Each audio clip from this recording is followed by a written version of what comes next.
Praise the Lord. இந்த அருமையான அதிகாலை நேரத்துக்காக கர்த்தருக்கு நன்றி சொல்லுகிறேன். ஆண்டவருடைய இரக்கங்கள் பெரியவைகள், நல்லவர், கிருபை நிறைந்தவர், அற்புதமாக நம்மை நடத்துகிறார். அதிகாலையில் உயிர்த்தெழுந்த கிறிஸ்து வந்து நிற்கிறார். இரவெல்லாம் கடலில் மீன் பிடிக்கிறார்கள். பின்மாறி போனவர்கள் சீஷர்கள் பிள்ளைகளை புசிக்கிறதற்கு ஏதாவது இருக்கிறதா என்று கேட்டார். ஐயரே, ஒன்றும் அகப்படவில்லை என்றார்கள்.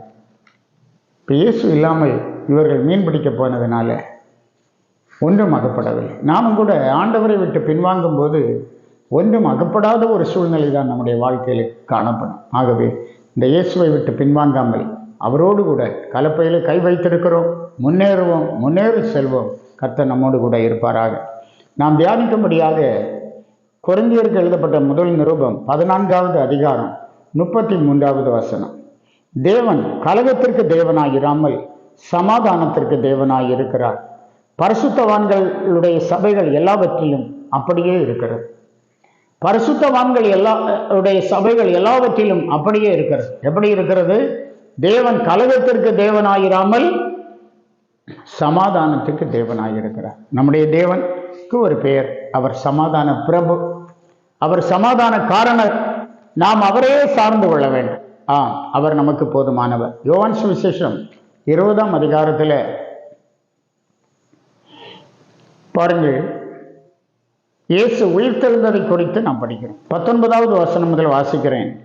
வாரத்தின் முதல் நாளாகி அன்றைக்கு நம் சாயங்கால வேளையிலே சீஷர்கள் கூடியிருந்த இடத்தில் யூதர்களுக்கு பயந்ததினால் கதவுகள் பூட்டியிருக்கையில், வாரத்தின் முதல் நாள் சனிக்கிழமை யூதர்களுக்கு, அந்த வேளையில இயேசு உயிரோடு எழுந்தார். வாரத்தின் முதல் நாள் அதிகாலையிலே உயிரோடு எழுந்தார். அப்ப இயேசுவை குறித்து பயங்கரமான ஒரு செய்தி அங்கே வெளிப்பட்டு கொண்டே இருக்கிறது. காரணம், யூதர்கள் பிலாத்துவினிடத்திலே போய் இவன் இந்த எத்தன் 3வது நாள் எழுந்திருப்பான் என்று சொல்லி இருக்கிறான், இவனுடைய சீஷர்கள் இவனை களவாய் கொண்டு போய் அப்படி ஒரு செய்தியை பரப்பி விடுவார்கள். அப்போது முந்தின எத்தை விட இந்த பிந்தின எத்து கொடிதாயிருக்கும். ஆகவே கல்லறைக்கு காவல் போட வேண்டும் என்று கேட்டார்கள். பிலாத்துவும் அதற்கு அனுமதித்து கல்லறைக்கு முத்திரையிட்டு காவல் காத்து கொண்டிருந்தார்கள்.